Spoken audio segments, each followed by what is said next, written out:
Copyright disclaimer. Under Title 17 U.S.C. Section 107, allowance is made for fair use for purposes such as criticism, comment, news reporting, teaching, scholarship, and research. Fair use is permitted by copyright statute that might otherwise be infringing nonprofit, educational, or personal use tips a balance in favor of fair use. Okay, this is from Sc-ientology.net. Human rights abuse in Scientology, the chain lockers. Some of the most alarming allegations against L. Ron Hubbard and his associates, let's just be honest, come from the time when he took to the sea with his most dedicated followers. The degree of control that this situation gave Hubbard, yeah, that's isolation, you guys, allowed him to unleash the most degrading punishments on his subordinates, even children. From an interview with Keena Douglas, the chain locker on the ship was large, lit during the day through the hole where the chain went through. There was a bucket for a toilet. I know children were put in there and kept overnight. I know children were put in there and kept overnight. These same atrocities are going on right now. From an interview with David Mayo, they used to have people locked in the chain locker, including small children. It was very dangerous because if the anchor started to slip and started running out, it would turn a body into pulp in no time at all.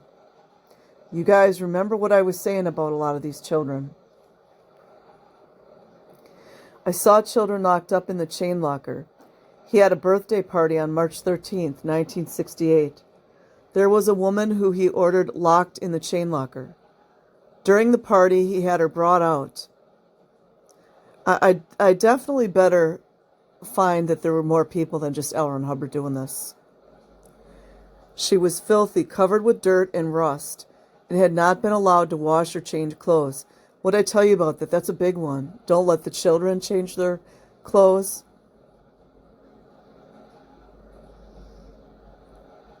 She had been in there a week. She was pretty dirty.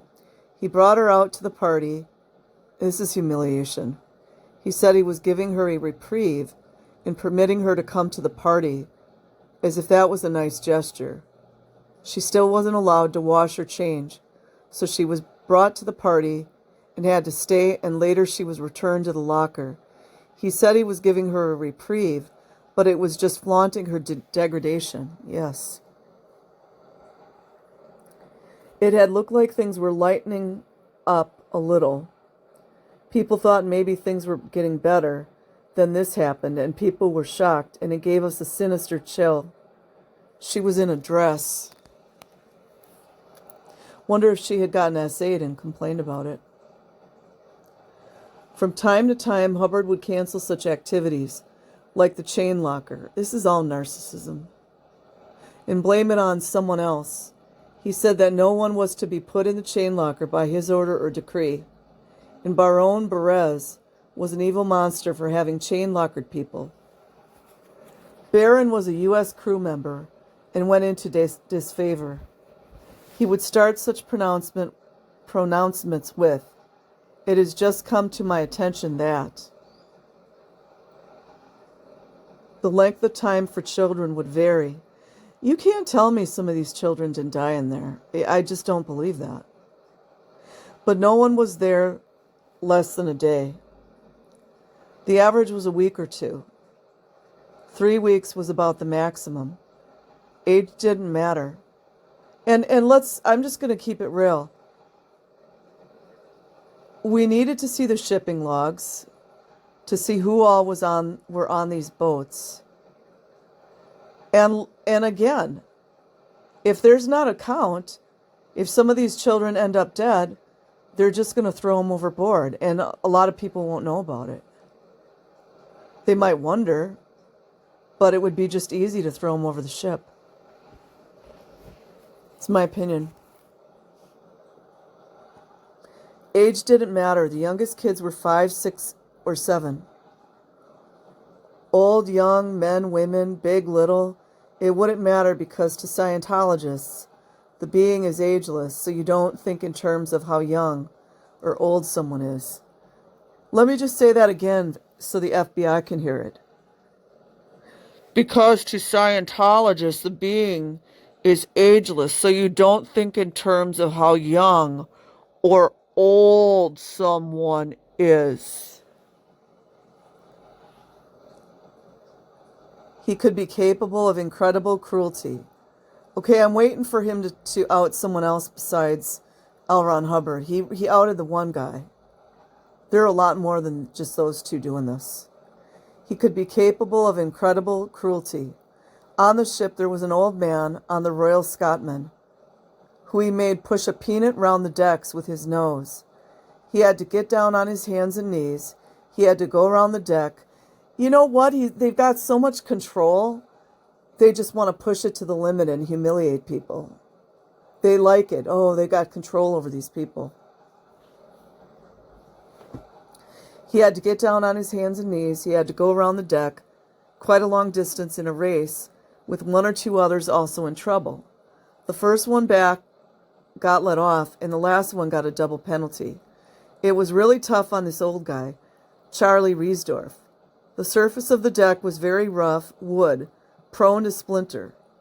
So after pushing peanuts, what would happen if they would have said, I'm not doing it?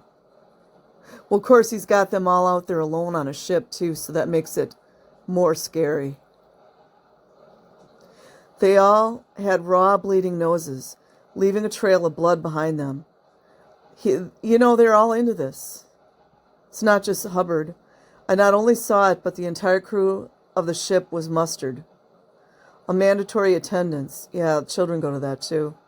We were required to watch this punishment to make an example of it for the rest of us. Riesdorf was in his late 50s.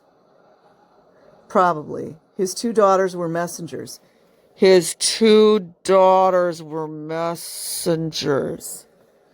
Now I'm thinking they were just doing that so he didn't protect his daughters. They were 11 or 12 at the time, and his wife was there also. It was hard to say which was worse to watch, this old guy with a bleeding nose, or his wife and kids sobbing and crying at being forced to watch this. Hubbard was standing there calling the shots, yelling, faster, faster. It was indignity, degradation, and breaking a person's will. Yep, and making people watch. It was disgusting. Why didn't these people fight back? That's what I don't understand. I mean, I guess the mind control? I don't know. I'd have freaking thrown Hubbard right off that ship. Sure enough. Otto Roos. Rusty old tanks way below in the ship. Filthy bilge water. No air except via oxygen. That's not a recipe for death, is it? No air except via oxygen tubes. And hardly sitting height in which sinners, so they had withholds, were put from 24 hours to a week, day and night, to hammer rust off the insides with masters at arms, checking outside to hear if the hammering continued, and occasional food out of bucket. This was like the concentration camps from my childhood days. Wow. So I'll leave that in the description box. Like and subscribe if you choose. Otherwise, have an amazing day or night wherever you are. Peace.